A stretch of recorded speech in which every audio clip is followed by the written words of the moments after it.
Okay, well, hey everyone, welcome to our super exciting webinar. Today we're going to dive into the cybersecurity challenges that security leaders have to deal with, including navigating the threat landscape, understanding the new regulations, and also effective strategies for communicating risks to the management and to the board. I'm your host for today, Liron Mendel, and I'm happy to be here with all of you. But before we kick things off, let's meet our panelists, our very own Inbar Ries, our CPO, and Nimrod Partush, our VP of Data Science. Nimrod, Inbar, maybe we can start with like a short intro. You guys can tell us a bit about yourselves.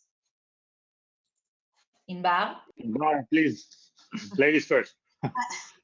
Hi, my name is Inbar Ries, and I'm the Chief Product Officer of Cy. I'm with Cy for over 4 years, bringing with me over 20 years of product management, R&D experience, taking products and exceeding the business goals in multiple industries, mainly in the cybersecurity. Nimrod, go ahead. Very lovely. Great. Yes, so hi everyone, I'm Nimrod, I'm the VP Data Science of Cy. I've been here almost 4 years, heading the data department. My experience, cybersecurity in the Israeli Defense Forces, cyber elite unit, been there for a few years. After that, went to the academic side, got a PhD in computer science, specialized in combination of AI and cybersecurity. After that, I built a small company, a cute one, finished that up real quick, and joined here side to do real big stuff. Excited to be here and talk about the challenges and the models that we're building here at Cy. Okay, very interesting. A few things that I actually didn't know about you.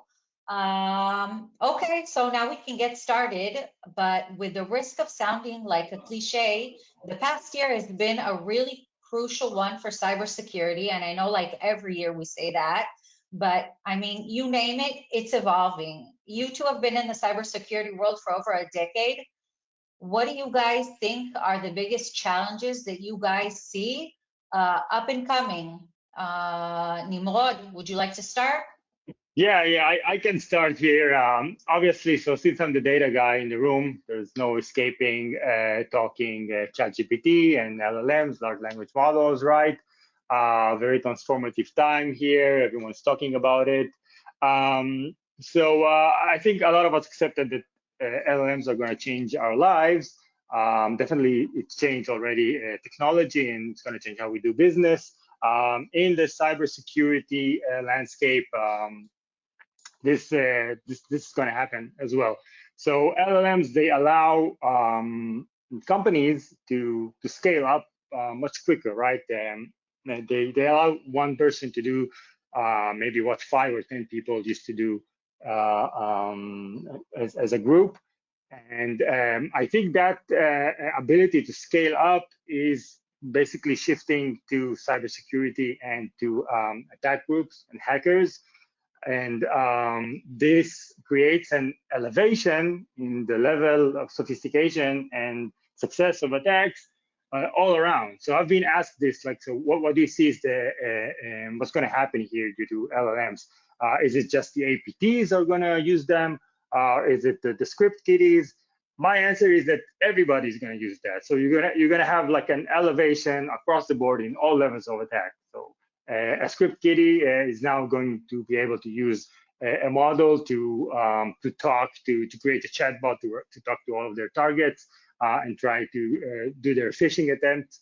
And you'll have APTs now using LLMs to do much more sophisticated attacks, stuff like solving CAPTCHAs.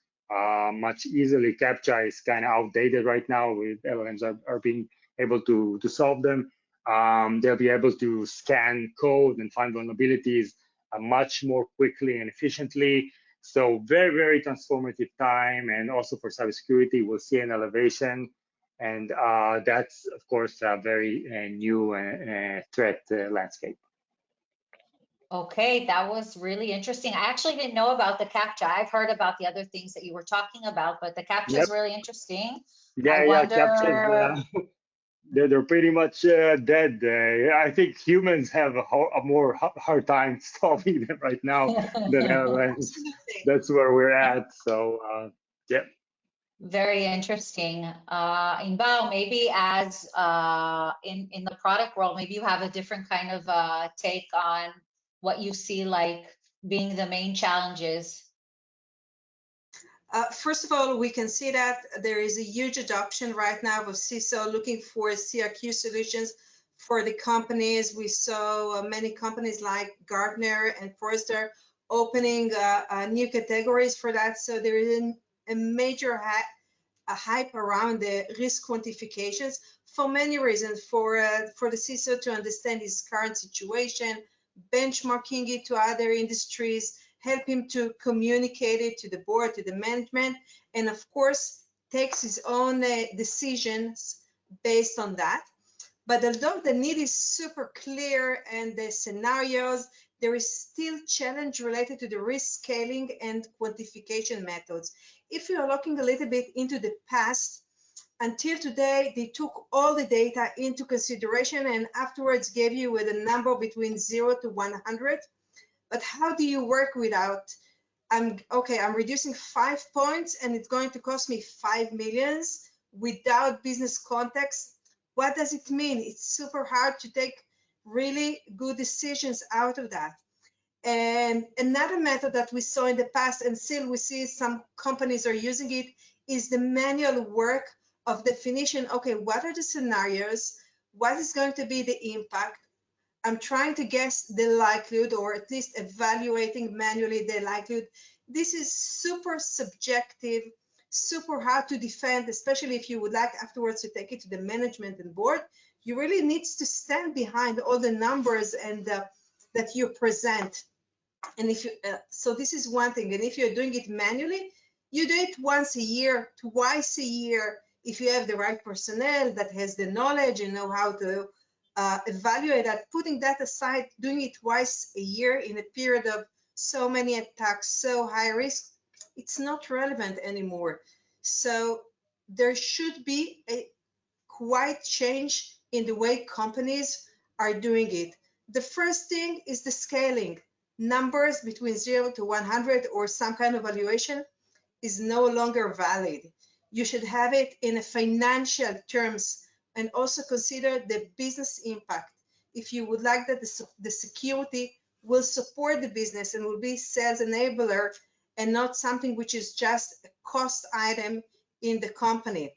So in order to help the CISO, first you need the system should communicate and provide him in the risk in the financial terms. So he will be able to do it, to communicate it to the board in common language that they really understand, and also help him take cybersecurity decisions based on the impact on the business and not necessarily just from the engineering point of view, which is great, but not enough. In addition, the quantification should be done in a continuous, automatic, objective manner based on the data of the organizations, based on the threats, based on the business asset at risk, based on what an attacker can do, and with the information related to the industry and the current organization, and not something that someone estimated, depends on the day and the team that is set with. In order that, first of all, it will be super easy to defend because it's a data and fact base and not an estimation. Second, it's constantly being changed to reflect the current situation of the organization. It's super easy to defend. And right now we're in the September timeframe, and the CISO also start to work on his budget. If you have the risk in financial terms and you would like to build your budget, you can see exactly that you introduce into your plan things that they have clear ROI that you can defend on and build the right budget to protect the business.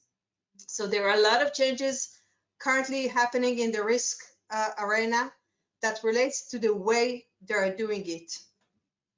That's super interesting. And maybe another question that I have for you in context to what you said, because you know, you've been around here for a while, and we've been doing it cyber risk quantification. Why do you think like now? Why now is it all of a sudden becoming, you know, a category in Gartner? I think I read a paper that someone wrote like CRQ is now a must. We're also hearing about all of these new regulations that came out and are now still coming out that speak to the main qualities of CRQ. So why do you think now? What happened now? Why all of a sudden did everyone like wake up? Well, actually, I'd like to. I have a few thoughts there, so I'll jump in here. Go ahead. Yeah. So there's a new set of regulations coming out. I think over 15 states in the U.S. are either enacting or planning to enact a privacy rule. So a lot's going on here. I identify two reasons or two catalysts for this. One catalyst, I think, when it comes to timeline. So if you look at the California Privacy Right Act, it was announced in 2018. So California has always been an early adopter when it comes to this, and you know the privacy of their citizens. Citizens are very freedom aware. They're very privacy aware. So it was in the works there in 2018. And they gave it quite a while. They gave it 5 years until the law was enacted. So bodies and companies had efficient time to to get ready for it. So I think the successful execution of that law there in California definitely showed other states and even at the federal level and other bodies in other countries that this is a concern that they should be aware of, and that this can be executed in a proper way. So that's probably one catalyst that I identify. Another thing, it's just the situation, in the field, the frequency of attacks, the frequency of successful attacks, it just keeps getting higher. So regulators and legislators are understanding that cybersecurity is like regular security. It's not anymore just stuff that you see in movies, right, with the hackers and everything. Die Hard. It's happening, right? And you can see it actually in the field. Like cybersecurity insurance has gone up in crazy percentage. We actually hearing from our clients, they're telling us, I can't afford cybersecurity insurance anymore. It's getting too high, too pricey. So that's definitely an indication that more attacks are happening, and more successful ransomware attacks, all sorts of attacks. It's there and it's happening. So I think that's, of course, another catalyst for that. And I do want to single out one of the regulation, which is the cybersecurity maturity model certification. And we think that it's actually going to appear as a requirement in the DoD contract. So if companies want to work with them, so they would need to have that certification. I think that's very interesting because this is a certification that talks about maturity. It's a much more deeper sort of regulation. It's not just a shallow checklist. It really talks about the strategic ability of the organization to handle risks. And I think we'll see more of this deep regulation moving forward. And we've talked about this here in Cy, right? In Inbar, you and I, we've been working about this and seeing a lot of things in this CSF. So you want to jump in here and tell us your take? I want to add to the why now. I fully agree with you. It's the number of attacks that's constantly growing, but there is another aspect to that. It's not just the number of attacks are constantly growing. The serious breaches are publicly exposed, so everyone knows about it.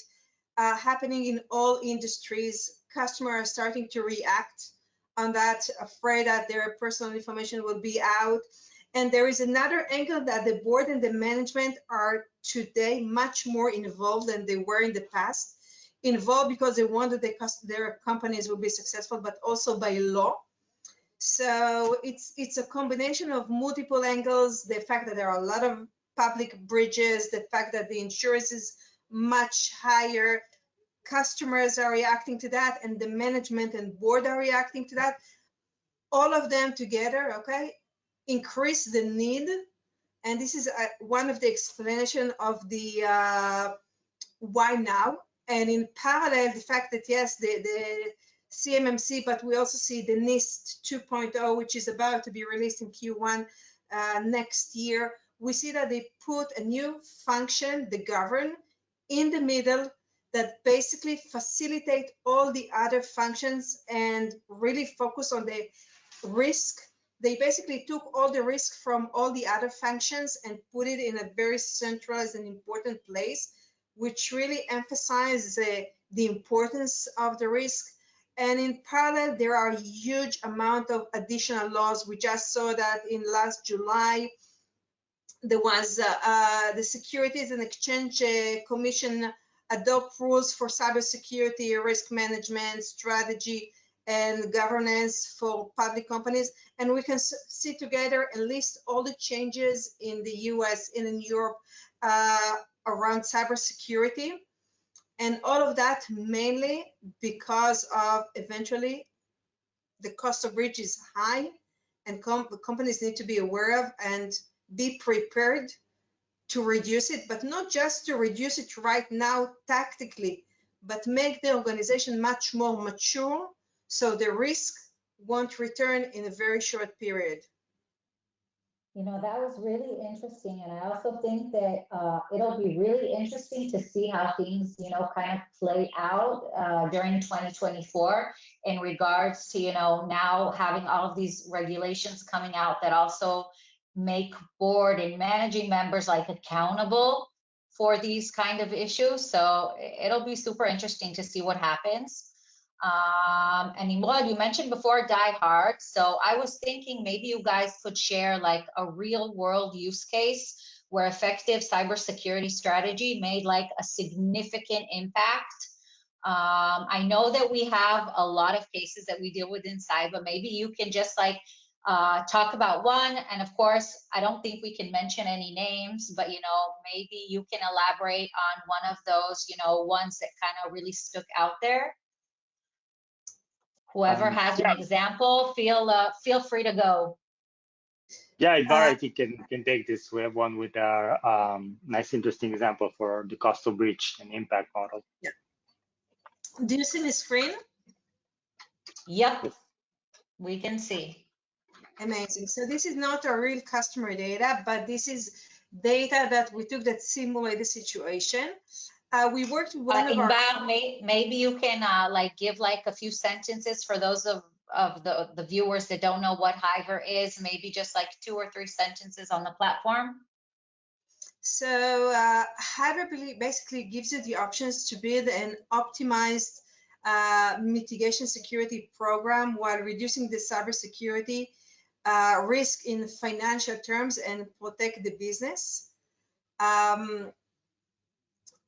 We work with a lot of customers from different industries that basically there is a common knowledge that all of them would like to improve, would like to become much more mature, would like to create an optimized plan to help them to do the right investment with their current budgets and also build the budgets for next year. But in the initial step, they wanted to know, okay, what is my current situation? What is my current posture? For that, and we worked very closely with one of our customers. And one of the first challenges was to understand what is the cost of breach. We worked with multiple consulting companies that they did for a very long time, questioning the whole organization, trying to get facts out of that. And it took a very long process.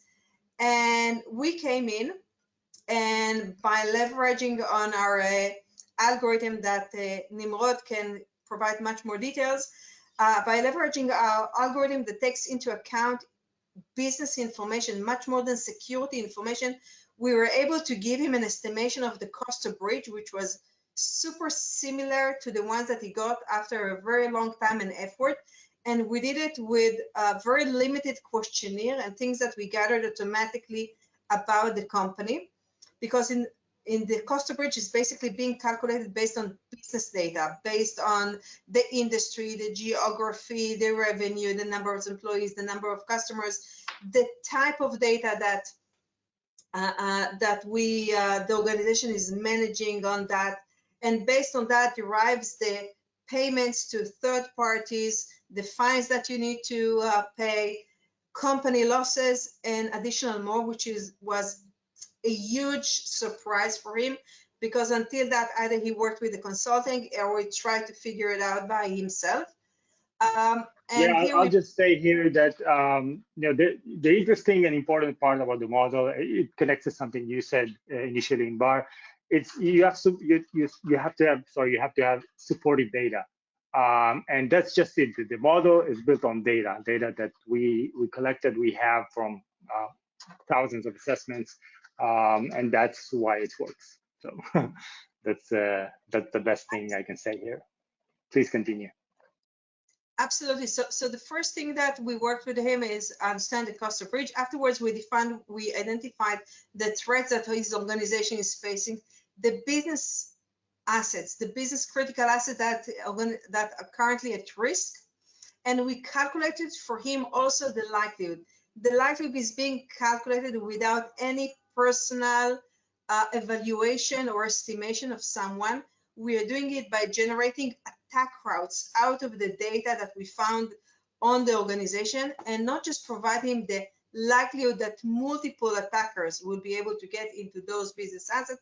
We also provide him with a benchmark with information that we gathered from many years working with hundreds of customers in different industries. So we gave him also the benchmark. The benchmark is super important. First, to understand where he is, okay, compared to his industry, and also when communicated it afterwards to different stakeholders. And out of that, we calculated the risk, which is basically the likelihood, multiple the cost of breach, and this is basically the exposure. So now when he knows what is his current exposure, he can start and do the planning, selecting the right things to fix with the ROI, while again we are activating our algorithm again in order to give him the best options, the best prioritization from 1 to n, that each one of them already selected and checked the ROI. And if you're working with us, you can see that over a period of time, the cost of breach will go higher. Why? Because if a company is successful, more employees, more customers, more revenue, more cost of breach. But on the other hand, if you're working with us and building an optimized mitigation plan and investing in the right thing that will reduce the likelihood in the best way, he can see that the exposure is going down. And basically the difference between those values is exactly the contribution and the prevention based on the security team activities. So you can ask yourself, okay, we understood how you're doing the cost of breach. We know the algorithm. We know that it's based on the company information that's constantly being changed. But how is the likelihood is being calculated? So we basically created attack routes based on his organization. One second, we created attack routes. And the nice thing about those attack routes that we're taking everything into consideration, not just the cloud, just the on-prem, just the OT, everything, because from the attacker point of view, I can take data from the cloud and use it in the on-prem and vice versa. And sometimes I don't have only one deployment in the graph in the cloud. I can have AWS, Azure, GCP, and more. So we're taking everything into consideration and basically show how different types of attacker move laterally within the organization, which findings, which vulnerabilities and misconfiguration he leveraged on, and what are the assets and capabilities that they are gaining. And most important, for each one of those vulnerabilities and misconfiguration, we identify what is the probability that an attacker will be able to leverage on that. And you should know that having the same problem in multiple places doesn't mean that I will be able to leverage with the same percentage, because sometimes the situation are different. For example, I need user interaction. Sometimes in some of the cases, it's much more complicated, there is better detection or things like that. So not necessarily, because of the many circumstances factors, the ability to leverage it might be different. So in order, for example, I'll just jump in real quick and say a little bit about that model that calculates the probabilities that you just mentioned in Inbar. And as you said, one aspect of that is taking into account the actual company and the situation that we're seeing here. So that is very specialized, a very specialized result. And also, this is again built on data. We aggregate many different sources, over tens of different factors, and this is drawn both from external and internal information. And using that, we're able to quantify this probability of being able to leverage just one position, and from that we build the overall probability. So yeah, great. Please continue. So as you can see, just for an example, for the business continuity, there are so many options, there are so many routes that an attacker can move within that specific organization. And we took all of them into consideration, and this is just an example. We didn't present everything that can happen in a real organization. And as Nimrod mentioned in our previous discussion, we are also doing prediction. It's not just the actual routes that we found within the organization. We also add an additional layer of prediction based on other companies, and we adjust it based on the current organization. So there's a lot of AI invested in that based on data, a lot of data that we found about that specific organization. And this is basically how we are doing the likelihood. So the likelihood is being calculated in a continuous automatic manner, and it's super easy to defend it and to explain it. So if someone asked me in the management meeting how I got into that number, I can go and explain it into details. And if the cybersecurity teams and the IT teams fix things, the likelihood is going to be changed. Since the organization never stands still and going and being changed in order to support the business, the likelihood is going to be changed accordingly. So it's super objective, data-driven, algorithm-driven to show the likelihood of the organization. In addition to the likelihood, we also started to discuss in our previous question about the maturity of the organization. We as a company really believe on not just going into specific asset, upgrading the specific software, and this is it. Technically, yes, I fixed and reduced right now the risk. There is no more available asset. But if I'm not doing it correct, if I'm not introducing the right measures and control to do it in a much more strategic way and to continuously monitoring it, tomorrow the same issue will return either in the same asset or in different assets. So we would like not just the tactic risk will be reduced, but also to make the organization much more mature so the risk won't return. Maybe I'm sorry, I just have to jump in here, the scientist here. I just want to show you, draw a quick graph here. So I want to show a graph here, which describes the connection between risk and risk over time and maturity. And Inbar, you already discussed this. You say that the way you fix things, and if you fix things in a much more mature way, then this guarantees that the problem would not return, and that you actually mitigated it successfully and reduce the likelihood there to a very small number. So if we're talking here, so what we're seeing here is a graph, and one axis is the risk for the company, and then we have the time, right? So say that the company is starting with a high risk here, right? It's very high, and here it introduces some fix. It does some fixing, and so what we'll see in many cases is we'll see a drop in exposure, which is great. Everybody's happy, the board is happy. We're seeing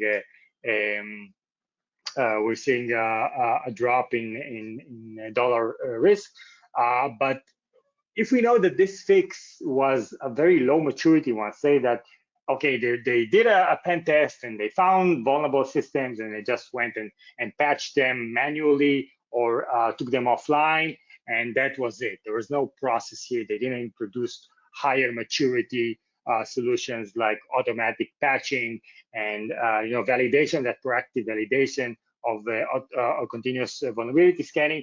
They didn't do all that. So what you'll see is as time grows, the risk will start growing back up. Start coming back. And, so what you're saying, if I understand, is that they didn't handle the root cause. They just temporarily, put over a band-aid. Yeah, they put a band-aid. Exactly. That's exactly it, Leon. Okay. So okay. That's what you see here. And of course, if you will have a company that is doing this in a higher, in a higher maturity, then you will see a decline that is gradual, and it's going to stay low because the fix here was a high maturity fix, and they did it, either in a level 3 or a level 4. Level 3 meaning they use technology and they really built a plan for doing this continuously and robustly, and maybe added the level 4, which is proactively checking and verifying continuously that the fix is in place and it's not returning. So I just wanted to share this graph with you, and let's go back to Hyver. This is a really cool way to kind of, look at it. Inbar, I know that you work with a lot of CISOs like really closely. What do you think is the most important thing for them to show when they're having, meetings with the board? Because from what I understand, the maturity is super important. You have all of the other features and all of the other screens. Like, what would you focus on if you were a CISO? If I'm a CISO, I will have one place that basically convey the message of what is our current posture, what is our current risk and maturity, how we are doing compared to our target, and compared to the benchmarking that we have in other industries, in order to reflect all the data in one place.